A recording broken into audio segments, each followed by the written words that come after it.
The Institute for Faith and Freedom at Grove City College presents Liberty Mail with the Student Fellows of Faith and Freedom.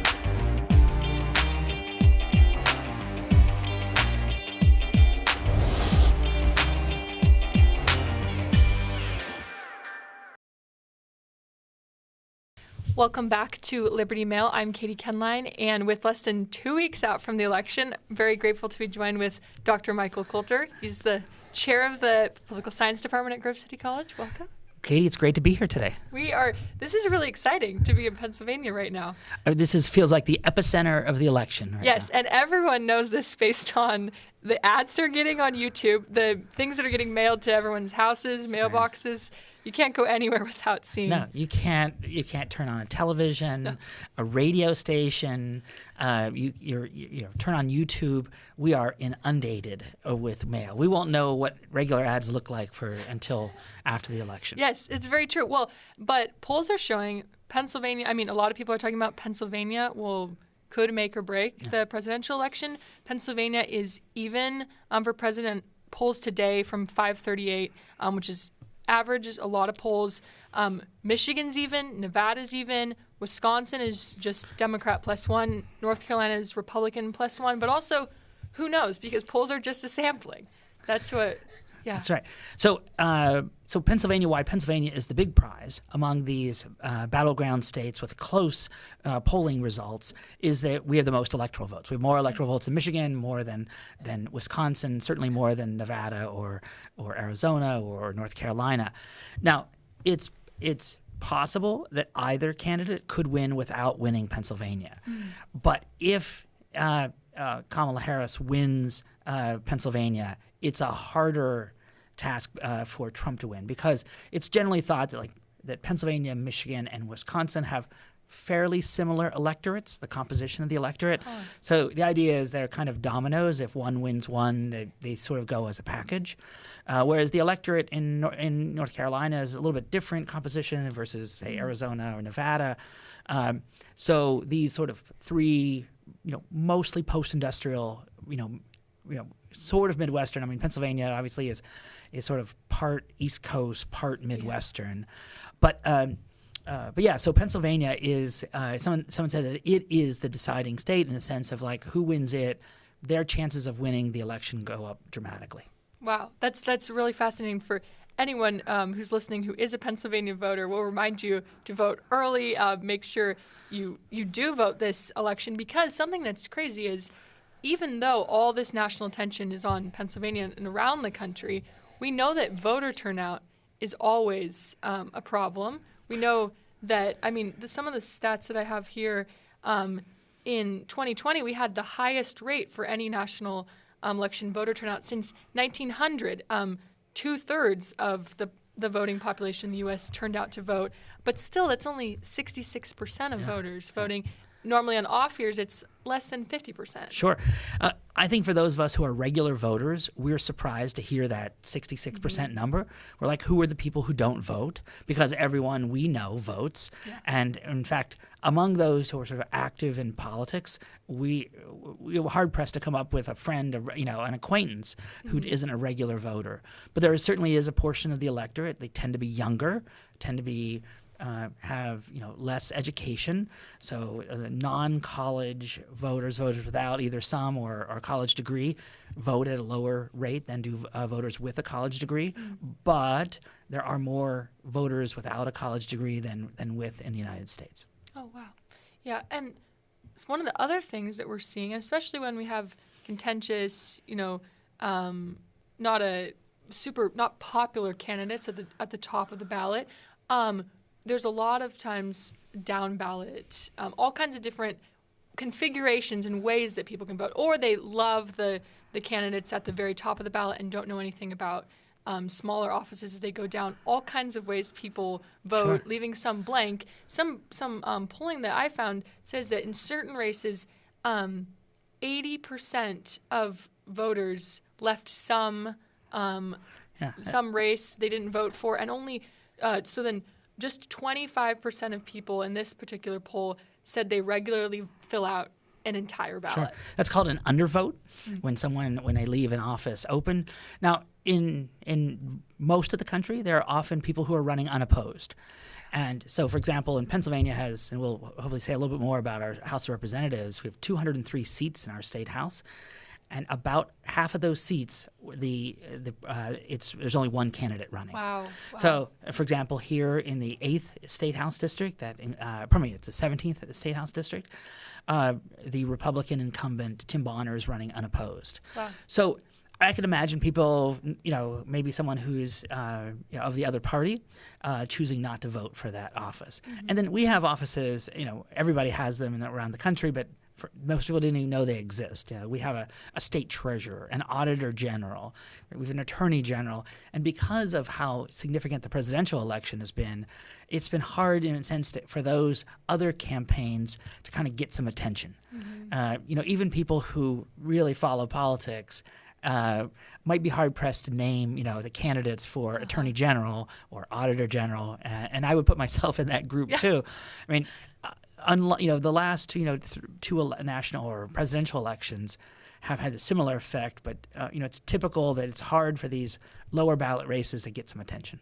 No, that's really fascinating. Do you think, like you were saying, there are all kinds of offices that people don't know about, or what are some of the ones I know? So you teach some of our basic poli-sci classes and then some higher level ones, but what ones do you make sure students, people need to know that these are really important offices when you go vote? I do teach state and local government, and so we do talk about statewide elective offices that most people kind of forget that they exist, and it varies around the country. So in some states, they may, like New Jersey, they only elect the governor. In some states, they elect some other row officers, and it varies. So in Texas, for example, they elect 13 different statewide offices. It's very different. But here in Pennsylvania, we elect a couple of other statewide offices. We elect an attorney general, so he's the chief law enforcement officer in the state. We elect a state treasurer who, just as the title suggests, that they sort of watch the funds and disperse them. And then we have an auditor general who is like a financial accounting or auditing role in the state. And those three row offices are being elected this year. We obviously elect a governor and a lieutenant governor together, but those are in non-presidential, even-numbered years. Okay. So, but for the most part, people don't know who or even what those statewide offices do. Here's where they're important: is it's not unusual for someone who wins a statewide office like auditor general or attorney general to use that as a stepping stone to run for governor or senate. For example, Bob Casey had previously been auditor general in the state of Pennsylvania. We've had lots of people who've been attorney general or state treasurer or auditor general who ran for statewide office. So it's an opportunity, obviously, to carry out that role and perform well in it, but to make contacts throughout the state. Whereas if you're a state house member or a state senator or a U.S. House member, it's hard to build political connections across the state. Well, look, Kamala Harris was Attorney General in California. That's I know. Exactly right. Yeah, our in the state of Washington, Bob Ferguson was Attorney General and is now running for governor. Will easily win the state. There's an old saying about Attorney General. The AG stands for aspiring governor. Oh, that's good. That's really good. Yeah, and Josh Shapiro, the governor of Pennsylvania, had previously been the Attorney General in Pennsylvania. So an Attorney General is an issue that is an office that gets a fair amount of attention. Oh, that's really interesting. We were talking briefly before we started recording just about the different ways that ballots will be counted in Pennsylvania. Some interesting things about Pennsylvania elections. In the state of Washington, for me, the past many years, we only have mail-in ballots. And here, there's all kinds of different things. Yeah. So some of the listeners here, if you're from Pennsylvania or Ohio or anywhere in the East Coast, you wouldn't realize this, but yes, Washington, Oregon has all mail-in ballots. There are no polling locations anymore. It's very sad. You don't get to go on election day and get your sticker and do your patriotic duty. You kind of just stick it in the mailbox. Yeah, so it feels a little bit of an emotional letdown here. Yes. So there's a sort of psychic component to voting that's important. Yeah, so here in Pennsylvania, we are allowed absentee ballots, and we have no excuse absentee ballots. A long time ago, you had to provide an excuse you were working or ill or out of the area or something like that. But anyone can request an absentee ballot, and you can take that to the county and drop it off. There's a drop-off box in the county. That's our equivalent in Pennsylvania of early voting. Okay. Early voting usually means that there is a particular location in the county, sometimes one, sometimes several, where you can go and vote early. So officially or legally, we don't have early voting. What people are doing who are early voting in Pennsylvania are getting an absentee ballot and turning it in. And you can only do that at the courthouse in Pennsylvania counties. Okay. So, but here's the interesting thing: in nearly every other state, you can those absentee ballots that are in the elections office or bureau or whatever it's called in a given state engage in what's called pre-canvassing, meaning they count the ballots. Okay. As soon as they're turned in, as soon as they're, or they might have a couple days before the election or the day before the election, so they've got the absentee portion counted, and then they'll just immediately add it, say the evening of the election. So let's say here in Pennsylvania, the election, time to vote closes at 8 p.m. on election day, and you'd get the reading of how many votes for each office for each candidate, and then you'd add to it the absentee ballots. In Pennsylvania, you're not allowed to start counting absentee ballots until 8 p.m. on election day. Wow. Now, the reason behind this is they don't want someone to have sent in an absentee ballot and then go cast a ballot in person. So that is, if we see that someone has done that, right, that their absentee ballot would be destroyed. If we see that they're both, that they had somehow voted in both of those. So so the idea behind that prohibition on pre-canvassing. The challenge is that people like voting absentee. They like the not having to worry about showing up on election day.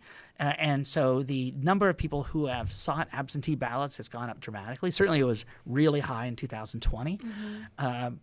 But both parties encourage people to get absentee ballots and vote early. It's the idea of we don't want someone on election day to get sick on election day or forget on election day. So so both parties have structured processes or campaigns, so to speak, to get their members to turn in absentee ballots. Wow. Democrats are a little better at requesting absentee ballots, I think, in part because although it's funny, Republicans were the first statewide parties in the United States to send out to all of their registered members a request for absentee ballot. So even in the 90s here in Pennsylvania, I at my address would get a request for I could send that into my county to get an absentee ballot. So Republicans were kind of first on trying to get people to request absentee ballots.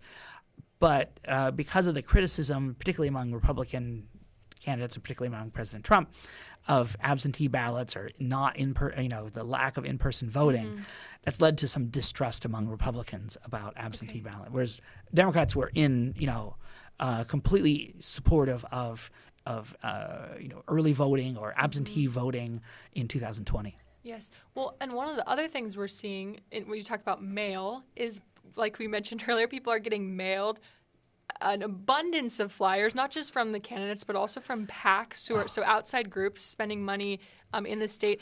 I should have looked up how many millions of dollars are being spent in Pennsylvania right now, but my guess is it's an astronomical number. It's good to be a sales representative at a radio station, TV station. Like, you can basically take the month of October off because you're sold out, right, essentially. So, our mailboxes here in the state, I get, wouldn't be surprised, at least 5, 10, maybe some days 15 pieces of mail. Not an exaggeration. I've seen this. Yeah. And they range from, the typical size. It used to be that most were like, 8.5 by 6, this somewhat smaller size. And then people said, well, let's go 8.5 by 11, this larger size, like a sheet of paper. And so that'll stand out. Now, everybody's 8.5 by 11. I've even seen some larger ones. People are spending a lot of money. And you're right to say that it's not just the campaigns. In fact, a lot of the mail comes from affiliated groups. Some of these affiliated groups might be PACs or labor unions. And sometimes they're they're what are called C4s. These are political organizations that are legally not a PAC, but they're sending out political information and not endorsing a candidate. Okay. So it's just another way to spend more money, ultimately. So, and the same thing with, like, you will hear, the only way to know, by the way, on TV or radio, if these things are candidate ads, if you have the candidate declaration on them, like, I'm, Donald Trump and I approve this ad, or Kamala Harris and I approve this ad. But you won't hear that on all the affiliated, these or related or political action committees who are spending money on this election. Yeah, and at the end, though, there's the paid for by, and then it'll be some generic sounding political organization, America something PAC, or for love and hope and peace, or something like that, some name that you can't object to. No, that's but perfect. I want to come back to counting ballots because I think this is important. So on election day, the way this will work, at a local precinct in Pennsylvania, they'll sort of close election if you're in line at 8 o'clock, right? If you're in line, you're entitled to vote. So election day voting goes from 7 a.m. until 8 p.m. Okay. Once anybody who was in line at 8 o'clock gets to vote, right, they close the doors, and there's a procedure they go through in identifying how many votes at a given precinct. So they will post those on the outside of that location. So for the various offices that are being contested in that precinct, and then so in Pennsylvania right now you're required to have the kind of ballots we use here in this county are what are called Optiscan. These are like you bubble in the names, and they go through a counter, but we have there's a paper backup, right, if there's an issue, because all of those Optiscans, as they're known, are available. But there's a way to do a reading on the machine that your scan goes through, and they post those results, and then they take them over to the county, and this happens in every one of Pennsylvania's counties, and then they have the election day vote tallied, and at the same time they have workers who are tallying after 8 p.m. voters who are tallying the absentee ballots that day. Okay. And it might not be till the next day that the absentee ballots are added to the in-person election day ballots. That's why it's highly unlikely we'll know anything on the night of the election. There's a chance we'll know something by 5 o'clock on Wednesday the 6th, but probably more like Thursday the 8th. Because so the other thing in Pennsylvania is if you mail in an absentee ballot that is postmarked on election day, so if it has a postmark on it and the elections office receives it, by Friday, right, of that week, they will count it, right? And then we also have, it's a federal provision that this is for overseas ballots, military and other overseas ballots, if they are postmarked by election day and they're received. So, and once this is nothing new. This is always how elections, but usually elections are not particularly close. President Trump won Pennsylvania in 2016 by 40-some thousand votes. President Biden won Pennsylvania in 2020 by roughly 80,000 votes. That's incredibly close in a large state like ours. And there are well in excess of 100,000 early votes. And if it comes down to very, very close, we might be waiting to count those ballots that were mailed on Monday the 4th or Tuesday the 5th or coming in from overseas. Usually we don't talk about those because the races aren't that close. But that's why, like, I've heard people say, like, we should be able to know on election night. Like, no, just legally that's not how it works, right? But we will expect to see anyone who voted in person on election day within an hour? It might be by 10 o'clock by the time they're counted. It just depends on, all the precincts. So in Mercer County, just as an example, there's 90 precincts, 90 voting locations, or voting precincts, and they will each of them bring their voting information to the county. And this will happen in every county in Pennsylvania. Now, some smaller counties might be able to count more quickly because they have fewer precincts, but large counties like Allegheny County or Philadelphia County, they have thousands of precincts in those counties, and so it'll take a while. And then also a county like Philadelphia County will have many thousands of absentee ballots, and you need a certain number of workers to count those absentee ballots. So like in Mercer County in 2022, they did have all the absentee ballots counted, I'm fairly sure, by 5 o'clock on the next day. Oh, wow. But they had a separate place where they had teams of people ready to count them.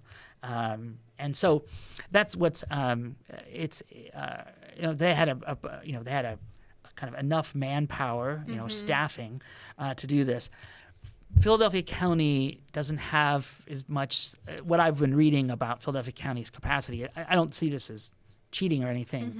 It's just they don't have the staffing and the technological support to count as many absentee ballots as they That's a lot of pressure to get it all done that night. Yeah. And even I just am thinking about our small county. I feel like we're out here in the middle of nowhere at Grove City College, but really, even just for this county, from all those precincts, it's a lot of pressure. Sure. I think we have about 120,000 residents of Mercer County, and it's one of the smaller counties in Pennsylvania.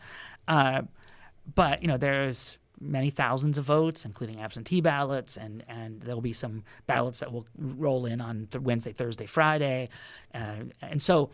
I mean, there are very clear procedures about to make sure that every vote gets counted, and Pennsylvania also has some issues with how to properly receive an absentee ballot. So Pennsylvania is one of the few states that has a privacy envelope that you put your absentee ballot in, and you put it inside another envelope. Yes. And then you sign that privacy envelope, and you're supposed to date it. There's actually a controversy of what if somebody doesn't date it? What if if you're allowed to count it? Yeah. And so. In general, our courts in Pennsylvania have said that we're going to try to respect voter intent rather than so some counties were counting those with dates or without dates, and some were not counting them that were not dated. And so in 2020, Allegheny County, where the city of Pittsburgh is, was counting the ones. There aren't that many. These are literally handfuls of these. But still, it's controversial because they're different standards. A court did rule in Pennsylvania to count those with maybe they only put 11/5. They didn't put 11/5/2024. It is instructed to put the year on it, and whether or not somebody has a date on the outside of a privacy envelope doesn't affect the ballot itself, right? Okay. But then there's also issues of when you count an absentee ballot. What if someone sort of scans in two bubbles or writes something? I mean, so then become these tricky things of how you count. How some ballots get counted. Yes, well, and I've heard, at least in the state of Washington too, that at that point, when a machine can't read it, it will be read. Then it will go to counted by hand almost, and that just adds to. Now I'm thinking about election night, and oh my goodness, who knows what will happen and how long we'll have to Somebody wait. spilled coffee on their ballot before they completed it, and it doesn't go through the machine reader. So that's also issues. Let's talk about a little more about Pennsylvania. So we got some time here, and nobody ever wants to talk about these things, but so it's fun. So we did have we talked Attorney General. We have the incumbent running for re-election, Eugene De Pasquale, hard name, a Republican named Dave Sunday. It's kind of easy. He's got an easy name to remember. We've got a Republican, Stacey Garrity, running for re-election for state treasurer. She looks like a kind of future Republican office holder and other statewide. She's and a challenger in Aaron McClelland. And Auditor General, it's interesting, we have someone who's held as a state representative, who's held office in a kind of important role, Malcolm Kenyatta from Philadelphia, but also the Republican candidate Tim DeFore. So we have two African Americans running for statewide office in Pennsylvania. That's unusual. So, but then the other thing that's going on here is we have a very large state House of Representatives in Pennsylvania. We have I didn't know this. I'm learning too. Yeah, we have 203 House members. Wow. Right, second only to New Hampshire, which has 400 House members. Which who knows why that's the case? But tiny little state. Tiny little state. Lots of our state house. There's 102 Democrats and 101 Republicans. Wow. It could not be. So there are a lot of seats that are not being contested because the partisan distribution in those districts is strongly one way or the other. But there's going to be a handful of precincts that are going to be very close. It could come down. We might not know who controls the Pennsylvania House for a couple of days. Wow. Because some of these districts could be very close. I'm very just close. thinking about the number of votes we've seen in U.S. House of Representative races. I mean, was it Marinette Miller Meeks in Iowa who ends up winning by roughly 12 votes? That's a U.S. like a congressional seat, and these are even smaller districts. Right. There's only about 75,000 people in each district.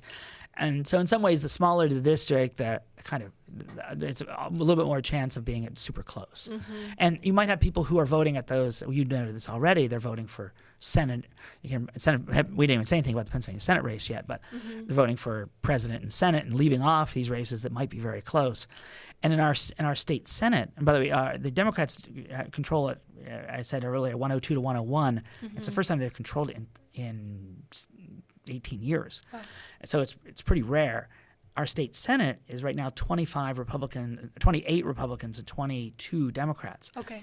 Democrats haven't controlled the state Senate since 1993. Wow. So, and we have Josh Shapiro, our Democratic governor, would like nothing more than to have a state legislature be controlled by the same party. So he's been working hard for Democratic candidates. So we won't know necessarily for a couple of days, potentially who controls the state House and the state Senate.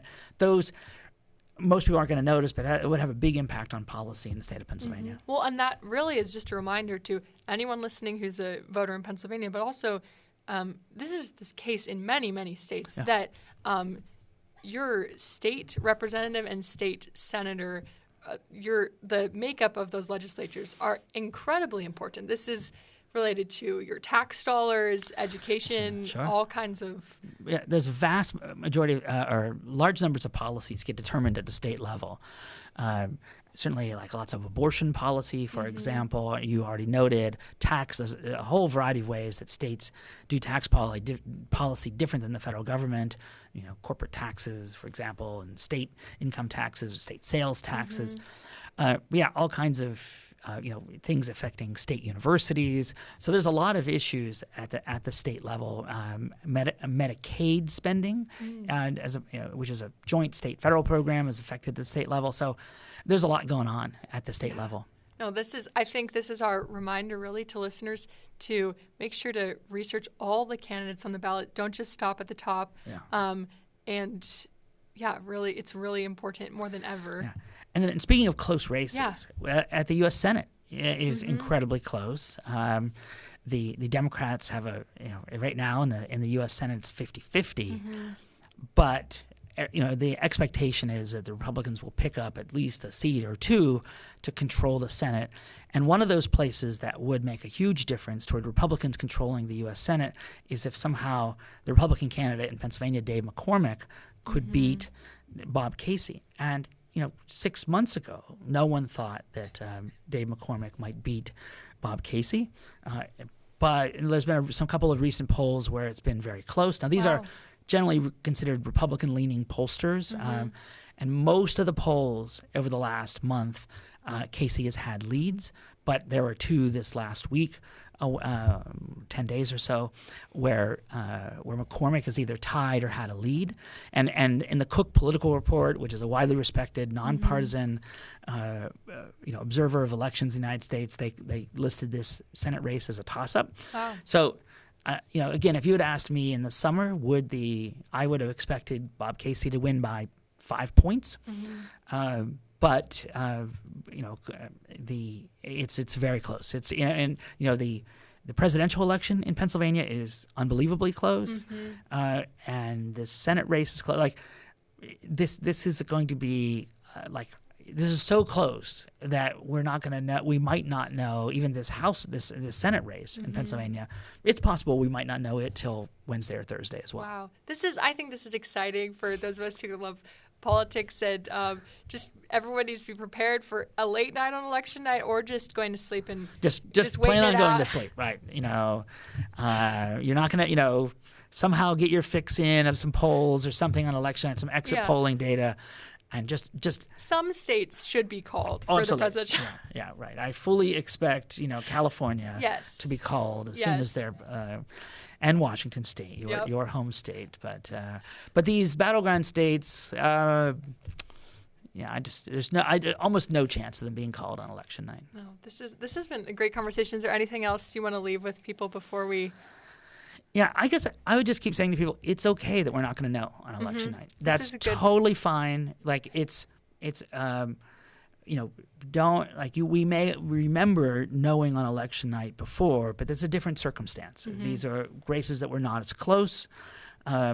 We try to give very careful scrutiny to voting, to making sure that improper ballots are not counted and that proper ballots are counted.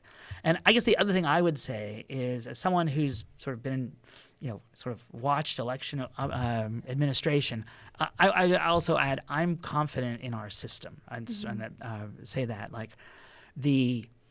it's very difficult task to keep up with millions of votes that take place in the United States, but it'd be very hard to engage in enough fraud that would make a difference in a race. Right? Is it possible that you could have some fraudulent ballots? Sure. Is it likely to have enough to make a difference? I think it's highly unlikely, and I think our system works pretty well, right? No system is going to be perfect for identifying a fraudulent ballot, but it would take an incredibly concerted effort to organize enough people to cast fraudulent ballots to impact the election. And there's enough safeguards on the system that I think it works, but we should just be patient with how it works. No. Thank you so much. I'd like to thank Dr. Coulter for joining us. Katie, it's great to be here. It's really fun. People don't get, no one wants to listen to discussions of Pennsylvania politics, so I'm glad you provided this opportunity. I'm sure our listeners will be really thrilled, and we just want to remind everyone to vote by 8 p.m. on November 5th. Coming up very, very soon, or you can vote early, like we talked about, all different methods in different states. We're so grateful that you joined us today. This has been the Liberty Mail podcast for Institute for Faith and Freedom. Great, thank you. For more information on Liberty Mail or the Institute for Faith and Freedom, visit faithandfreedom.com.